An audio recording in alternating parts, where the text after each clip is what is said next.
You know that feeling, right? You're just driving along, minding your own business, and boom, that little orange light pops up on your dash.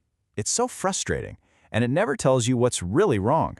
Well, today, we're going to zero in on one very specific code, especially for you Subaru owners out there, the P0304.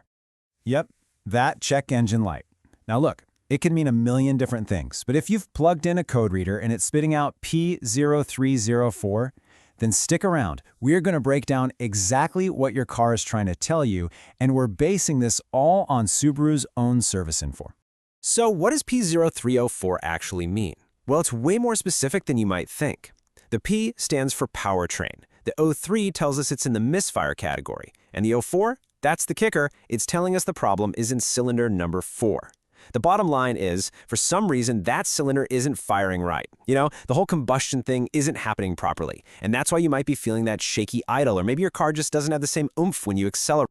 All right, so where do we even begin to figure this out? Well, just like any good diagnosis, you start with the most common culprits first. So let's dive in and check out the usual suspects, starting with the most common electrical and component issues. And believe it or not, first up on our list is something that might not be the first thing you'd think of, but service bulletins show it's a super common cause: the wiring harness.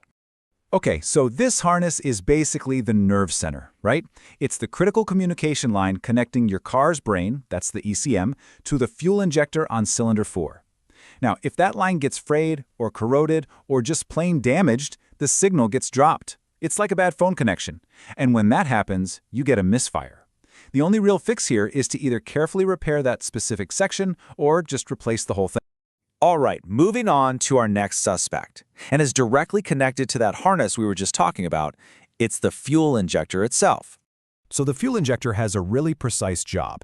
Its whole purpose is to spray this superfine atomized mist of fuel at the exact right moment.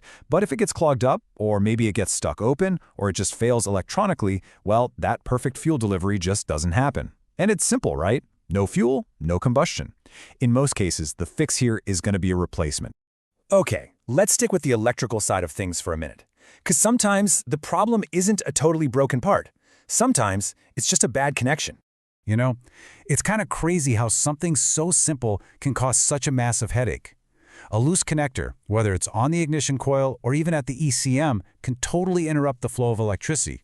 It's just like a loose plug on a wall outlet. So here's a tip. Before you go out and buy expensive parts, just checking and tightening all the related connectors, well, that can sometimes fix the entire problem right there. Okay, so we've covered a bunch of the electrical stuff. Now let's switch gears and get a little more physical. We're going to look at the mechanical chain of parts, where a problem can also lead straight to that P0304 code. And our first stop on the mechanical side is a really critical sensor. You can think of it as the eyes and ears for your engine's timing. What this little guy does is tell the engine's computer exactly where the camshaft is in its rotation at all times, and that info is absolutely essential for timing the spark and the fuel injection just right. So if the sensor is loose, that signal it's sending can get all choppy or just disappear altogether. The computer gets confused, and bam, you get a misfire. And you know what? Sometimes the fix is literally as simple as tightening one little bolt. Okay, following that mechanical chain a little deeper, we get to a really core piece of hardware, deep inside the engine, the crank sprocket. So the crank sprocket is this toothed gear, and its job is to physically connect the engine's crankshaft to the camshaft using the timing belt. It's a really fundamental piece of your engine's mechanical timing. Now, if this sprocket gets damaged, like say a single tooth gets sheared right off, the whole physical timing of the engine is thrown out of whack, and it just can't run right. And unlike that sensor, this isn't a just tighten it kind of fix. If it's damaged, it has to be replaced. And of course, connected directly to that sprocket is the final piece of our mechanical puzzle, the timing belt itself. I love this analogy. Think of the timing belt as the conductor of your engine's mechanical orchestra. It's making sure all the pistons and valves are moving in perfect, synchronized harmony.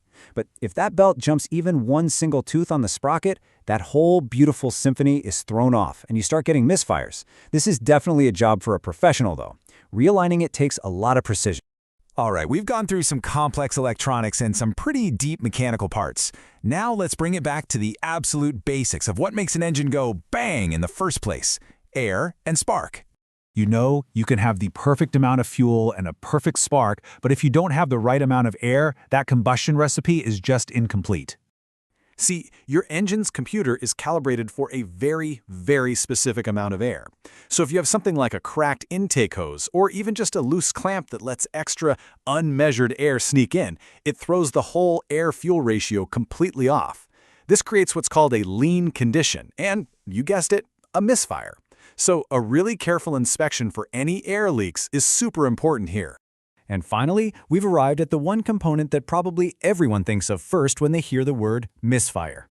Yep, the spark plugs and wires. This is the last absolutely essential step in the process. The spark plug and its wire are what deliver that high-voltage zap to ignite the air-fuel mixture. So, if the plug is all gunked up, or just plain worn out, or if the wire is damaged, that spark gets really weak, or it doesn't happen at all. And it's as simple as that. No spark, no bang. It's often the most direct cause of a misfire, and thankfully, it's usually one of the simplest things to fix. So let's do a quick recap. We've just walked through 8 main suspects for that P0304 code. We started with the electrical side, things like the wiring harness and the fuel injector. Then we moved into the heavy mechanical stuff like the crank sprocket and timing belt. And we finished up with the absolute essentials, air leaks and, of course, spark plugs. And as you can see, each one has its own fix, from something as simple as tightening a bolt to needing a full-on replacement part. Whew. Okay, I know that was a lot of information to take in, but all this knowledge isn't very useful without an actual plan, right? So, the big question is, what should you actually do now that you know all this? Here's a simple 3-step action plan for you. Step 1. Just understand the possibilities. You're no longer in the dark. You know the most likely causes, and that's a huge advantage. Step 2. Do some basic checks yourself. You can pop the hood and look for obvious stuff, like a loose connector or a cracked hose. But step 3, and this is the most important one. For a really precise diagnosis and a proper repair, especially for the big jobs like timing belts, it's always best to consult a professional. They've got the tools and the access to Subaru's detailed service bulletins to get it right. So there you have it. You're not in the dark anymore about that check engine light. You've gone from a mysterious, frustrating little light to having a concrete list of specific things to check. The only question left is, now that you're armed with all this knowledge, what's your next move going to be?